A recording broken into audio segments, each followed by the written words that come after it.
Hi friends, ఈరోజు వచ్చేసి నేను దోశ పిండి తయారు చేశాను.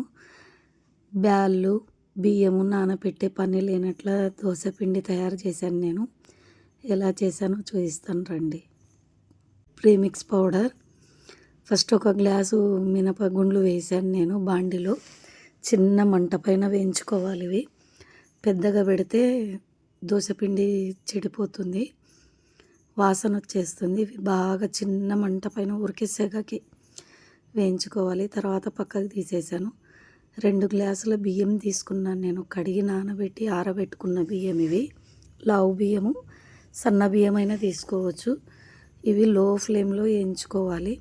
కొంచెం వేడైనాయంటే చాలు. అలా ఇప్పుడు వచ్చేసి 1 కప్పు శనగబ్యాళ్ళు, ఇవి కూడా వేయించుకుంటూ 1 కప్పు అటుకులు వేసాను నేను. లావు అటుకులు వేసాను, పల్చని అటుకులు అయినా తీసుకోవచ్చు మీరు. 1 స్పూన్ మెంతులు, ఇవి కొంచెం బాగా దూరగా వేయించుకోవాలి, ఎందుకంటే ఇవి పచ్చిగా ఉంటాయి. కొంచెము బాగా వేయించుకొని ఇదంతా రూమ్ టెంపరేచర్లోనే చల్లగా చేసేసుకోవాలి, వేడిగా ఉంటాయి కదా. ఇప్పుడు వచ్చేసి మిక్సీ జార్లో వేయాలి. కొంచెం కొంచెం మిక్సీకి వేసుకోవాలి, కొద్దిగా మిక్సీ వేసుకోవాలి, లేదంటే మిక్సీ స్ట్రక్ అయిపోతుంది. ఇలా జల్లించుకోవాలి కొంచెం కొంచెం వేసుకొని. మొత్తం జల్లించుకున్నాక చూసారా, ఇప్పుడు కొంచెం పిండి వేడిగా ఉంటుంది.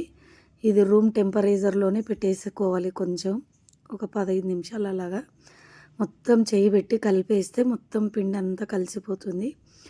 ఇలా డబ్బాలో వేసేసి పెట్టుకోవాలి. ఇది వచ్చేసి సంవత్సరం పాటైనా ఉంటుంది. ఫ్రిడ్జ్లో అయినా పెట్టుకోవచ్చు, బయట అయినా పెట్టుకోవచ్చు, చెడిపోదు. మొత్తం ఇలా డబ్బాకు వేసేసుకొని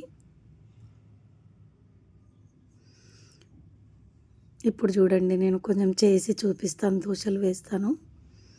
కొంచెం పౌడర్ తీసుకున్నాను పక్కకి.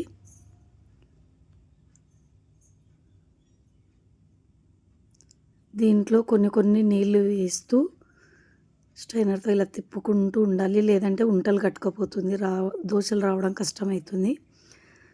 స్లోగా ఇలా కొన్ని నీళ్ళు వేసుకుంటూ కలుపుకోవాలి.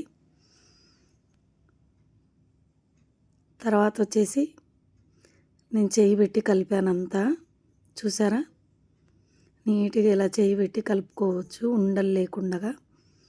అప్పటికప్పుడుకి దోశలు వేసుకొని కూడా నేను చూపిస్తాను. వేస్తున్నాను దోశలు. దాంట్లో కొంచెం తగినంత ఉప్పు, కావాలనుకున్న వాళ్ళు సోలా పొడి వేసుకోవచ్చు. పిన్నం పెట్టేశాను, వేస్తున్నాను. చూడండి దోశ, చూసారా, మనం ముందే వేసుకున్నలాగానే ఉంది కదా పిండి. ఇంతే ఫ్రెండ్స్, ఇది సంవత్సరం పాటు నిలువ ఉంటుంది. మీరు కూడా ఇంట్లో ట్రై చేయండి ఫ్రెండ్స్. ఎలా ఉందో కామెంట్ పెట్టండి ట్రై చేసి. నేను ఇక్కడైతే 2 దోశలు వేసాను. 2 దోశలు చాలా బాగా వచ్చాయి. అప్పటికప్పుడు పిండి రుబ్బుకోవాలి, నానబెట్టాలి, 5-6 గంటలు నానబెట్టాలని పని లేనట్ల ఫ్రెండ్స్. ఇది మీరు ట్రై చేయండి. సబ్స్క్రైబ్ చేసుకోండి, చేసుకొని వాళ్ళు ఉంటే ట్రై చేసి మీరు కూడా కామెంట్ పెట్టండి ఫ్రెండ్స్. Thank you.